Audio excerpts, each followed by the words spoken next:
نہیں روئی، عزادار کوفہ آیا آن محمد کو نہیں روئی، شام آیا آن محمد کو نہیں روئی، رہائی ہوئی آن محمد کو نہیں روئی۔ جب سر آنے شروع ہوئے بھائی شام کی عورتوں نے کہا کیا ان بچوں کی ماں مر گئی ہے؟ ایک مرتبہ کا ایسا نہ کہو یہ میرے بچے ہیں، پہلے بھائی کا ماتم پھر بیٹوں کا ماتم۔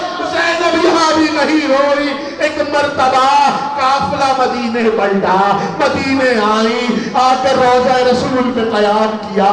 عزاداروں ایک دن عبداللہ بن جعفر گھر آئے اور آ کر کہنے لگے سید سجاد تمہاری پھوپھی گھر نہیں آتی، پھوپھی سے کہو گھر تشریف لائے۔ بھائی مولا نے کہا میں پھوپھی اماں سے کہوں گا۔ اب جو سجاد آئے ہیں زینب کے پاس کہنے لگے پھوپھی اماں پھوپھا آئے تھے آپ گھر کو جائیے۔ کہنے لگی میرا بھائی مارا گیا، میرا 18 برس کا علی اکبر مارا گیا، میرے بھائی کی نشانی قاسم مارا گیا۔ یہاں بھی اون محمد کو یاد نہ کیا۔ اب جو گھر تشریف لائی گھر کی کنڈی کھولی، عبداللہ گھر میں نہیں تھے، آ کے پائتی پلنگ کے بیٹھ گئی اور بیوی نے رونا شروع کیا۔ گھر میں عبداللہ تشریف لائے، عبداللہ نے کہا بیوی تم کون ہو؟ زینب گھر میں نہیں ہے۔ سید سجاد کے جاؤ۔ ایک مرتبہ پلٹ کے دیکھا والی پہچانا نہیں، میں زینب بنت علی۔ عزادار ہو خوب گریا کیا، بچوں کو یاد نہ کیا۔ ایک مرتبہ کہنے لگی عبداللہ معلوم ہے میرا بھائی کیسے لڑا؟ ارے لاشیں اٹھا کے لڑا اور کہتا جاتا تھا بھوکے کی جنگ دیکھو، پیاسے کی جنگ دیکھو، اس کو بھائی اس کی جنگ دیکھو جس کا برابر کا بھائی مارا گیا، اس کی جنگ دیکھو بھائی اپنا جس کا جوان بیٹا مارا گیا۔ یہاں بھی اون محمد کو نہ روئی۔ مقتل لکھتا ہے کسی کونے سے ہوا چلی، بیوی نے دو حجروں کو دیکھا، ماں کا ضبط ٹوٹا، اٹھی خیموں میں آئی، ایک مرتبہ دیواروں کو دیکھا، اب زینب سے رہا نہیں گیا، ایک مرتبہ بال کھولے، اونو محمد مائی ہے بیٹا، مائی ہے بیٹا، پہلے تمہارے ماموں کا کام، میرا اونو محمد کا کام۔